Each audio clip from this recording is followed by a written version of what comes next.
জাতীয় দন্ত চিকিৎসক দিবস 2025 ও 24তম বার্ষিক দন্ত সম্মেলন রাজধানীতে অনুষ্ঠিত হয়। বুধবার রাজধানীর প্রজ্ঞা ভবনে হয়েছে এই সম্মেলন। জাতীয় স্বাস্থ্য মিশন, ত্রিপুরার জাতীয় মৌখিক স্বাস্থ্য কর্মসূচি শাখা এবং ভারতীয় ডেন্টাল অ্যাসোসিয়েশন ত্রিপুরার রাজ্য শাখার সহযোগিতায় জাতীয় দন্ত চিকিৎসক দিবস 2025 ও 24তম বার্ষিক দন্ত সম্মেলনের আয়োজন করা হয়। উদ্বোধনী অনুষ্ঠানে উপস্থিত ছিলেন মুখ্যমন্ত্রী ডক্টর মানিক সাহা। সম্মানিত অতিথি হিসাবে উপস্থিত ছিলেন ত্রিপুরা সরকারের স্বাস্থ্য ও পরিবার কল্যাণ বিভাগের সচিব কিরণ গিত্তে।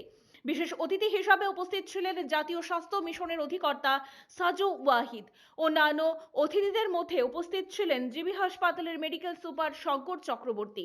24 ও 25 ডিসেম্বর এই দুদিন ব্যাপী অনুষ্ঠিত এই সম্মেলনে বক্তব্য রাখতে গিয়ে মুখ্যমন্ত্রী ডক্টর মানিক সাহা বলেন, স্বাস্থ্য হচ্ছে মানুষের আসল সম্পদ।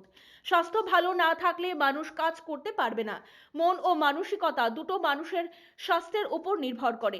দন্ত চিকিৎসকদের উদ্দেশ্যে মুখ্যমন্ত্রী বলেন, চ্যালেঞ্জ নিয়ে কাজ করেই নিজেদের জায়গা করে নিতে হবে।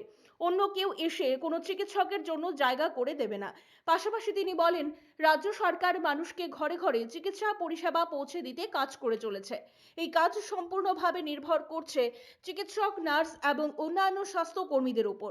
তাই স্বাস্থ্য পরিষেবাকে আরও বেশি উন্নত করতে হলে চিকিৎসক, নার্স এবং অন্যান্য স্বাস্থ্য কর্মীদের উপর সহকারে নিজের দায়িত্ব কর্তব্য পালন করতে হবে। ব্যুরো রিপোর্ট, পজিটিভ বার্তা।